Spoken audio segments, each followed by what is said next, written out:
जो दिखता है वही बिकता है, ये दस्तूर है दुनिया का और सिनेमा का भी, जहाँ पे खूबसूरत चेहरों को देखने के लिए तो लोग जाते हैं थिएटर में। लेकिन वहीं अगर एक नॉन स्टारी फिल्म आए लेकिन उसका मैसेज अच्छा हो, उसके लिए आईबॉल्स लाना बड़ा ही कठिन होता है। हम उम्मीद करते हैं फिल्म लॉस्ट के साथ ऐसा ना हो। खैर, वैसे लॉस्ट में तो एक खूबसूरत चेहरा है, यामी गौतम, लेकिन ये फिल्म उनकी खूबसूरती से कई बढ़ के है। इससे पहले फिल्म पे बात हो, प्लीज़ इस वीडियो को लाइक करिए, शेयर करिए, subscribe to my channel and do not forget to press the bell icon. Lost is directed by Aniruddha Roy Chowdhury, जिन्होंने पिंक बनाई थी। लॉस्ट की कहानी लिखी है श्यामल सेनगुप्ता और रितेश शाह ने। Ritesh Shah was also with Chowdhury in Pink. ये दोनों फिल्म बिल्कुल अलग है। दरअसल Lost is set in Calcutta, in contemporary Calcutta, जहाँ पे एक दलित युवा है, Ishaan Bharti, Tushar Pandey, he is gone missing. और इनकी कंप्लेन, इस मिसिंग कंप्लेन लिखाने के लिए उनकी बहन नमिता पुलिस स्टेशन जाती है। तब वहीं पे एक रिस्पेक्टेड जर्नलिस्ट है विधि साहनी, यामी गौतम, वो उनकी बहन की बात सुनती है और फिर उन्हें लगता है कि यहाँ पे एक दिलचस्प कहानी है। जैसे जैसे विधि आगे बढ़ती है अपनी इन्वेस्टिगेटिव जर्नलिज्म में, तब उनके सामने काफ़ी खुलासे होते हैं। ये तो खैर जब आप फिल्म देखेंगे तब बेहतर रहेगा। लेकिन हमारे लिए जो सबसे अच्छी बात इस फिल्म की ये लगी वो है इसकी, मैं कहूँगा, एक कहानी और जो मेन इसका मैसेज है। विधि के जो नाना है, that's played by Pankaj Kapoor, वो विधि से कहते हैं एक अहम डायलॉग कि कोई भी आइडियोलॉजी हो, बट लेकिन अगर जैसे ही उसके अंदर हिंसा जुड़ जाती है तब वो कोई आइडियोलॉजी नहीं कहलाती, और आप जिस चीज़ से आप नफरत करते हो आप वो ही बन जाते हो। तो वही इस फिल्म का मैसेज है। एंड मैं उम्मीद करता हूँ कि शायद जो हमारी मास ऑडियंस है, शायद ये सब्जेक्ट, शायद पॉलिटिकल थ्रिलर उन्हें इतना ना अपील करे, लेकिन आई होप एटलीस्ट जो टारगेट ऑडियंस है वो इस फिल्म को समझने में कामयाब होगी। बात करें तो परफॉर्मेंस की, तो आई थिंक यामी गौतम कहना पड़ेगा ये उनके करियर की सबसे बेहतरीन परफॉर्मेंस है। मुझे याद है कैसे जब उनकी फिल्म थर्सडे आई थी और उसे मिक्स रिव्यूज़ मिले थे, उस दौरान फिर यामी जी काफ़ी नाराज़ थी एक पर्टिकुलर रिव्यूअर से, और उन्होंने तो ट्वीट भी कर दिया था कि प्लीज़ आप आइंदा से मेरी फिल्म ना देखें। खैर, हम तो हमेशा ये मानते हैं कि आपको किसी भी आर्टिस्ट को, किसी को भी कुछ प्रूव करने की ज़रूरत नहीं है। बस ये रहता है कि आप कोशिश करें कि आप you better your one self. और कहना पड़ेगा यामी ने, आई वुड से, बहुत ही लाजवाब काम किया है। बल्कि एक वो जो इंटेंसिटी है, मैंने आज तक कभी भी उनकी किसी फिल्म में नहीं देखी है। हाँ, आई थिंक बाला में मुझे उनका काम अच्छा लगा था, she was very good in Vicky donor, but ये जो परफॉर्मेंस है और ये जो कैरेक्टर है वो बिल्कुल ही लाजवाब है। विधि ऑब्वियसली एक नई पीढ़ी की क्राइम जर्नलिस्ट है। वो काफ़ी फियरलेस है, एग्रेसिव है, और शायद इसलिए वो ये कहीं ना कहीं ये attitude, it is often misconstrued as activism. Crime beat की अपनी चैलेंजेस होती है, both internal and external. Internal की बात करें तो जाहिर है पहले की स्टोरीज़ को अप्रूव कराना, वो और ख़ासकर ऐसी स्टोरी जिसके अंदर कोई सियासत ताकत हिल जाए, तो दैट मेक्स एवरीवन अनकंफर्टेबल।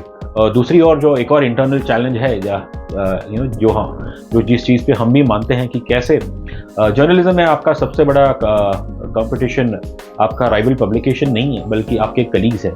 तो ये दोनों जो है, मैं कहूँगा, इंटरनल चैलेंजेस है, ये आपको विधि के कैरेक्टर में देखने को मिलेंगे। और विधि बड़े ही सटीक तरीके से इन सभी चीज़ों को संभालती है।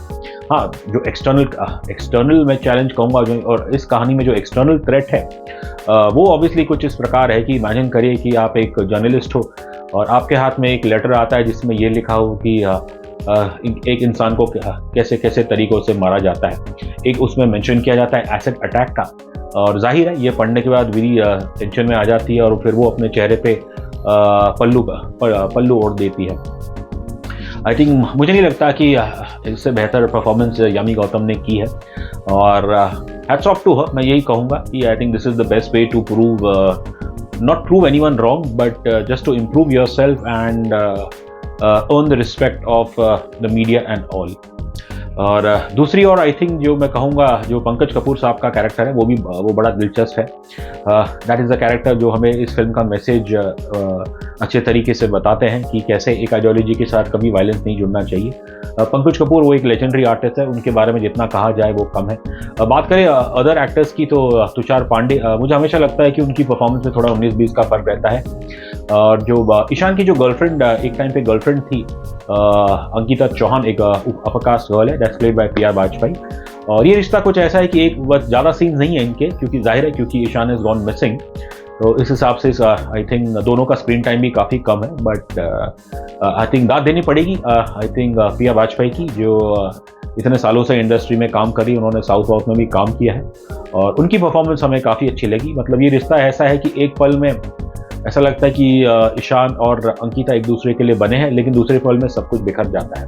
ज़्यादा खुलासा नहीं कर सकते, बस हाँ ये है कि अंकिता जो है आज की तारीख में उन्होंने सीक्रेटली शादी कर ली है एक लोकल एमएलए से, Varman, that's played by Rahul Khanna.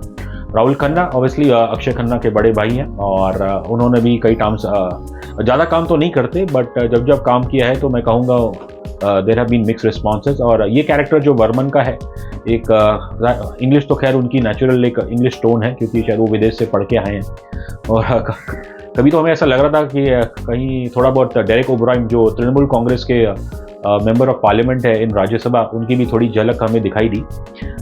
But obviously they are two very, ये character Varman is a purely a fictional character. और एक कैरेक्टर और है फिल्म के अंदर, प्रवीर घोषाल, एक बड़े इंस्पेक्टर है, उनका बड़ा ही पेचीदा रोल है।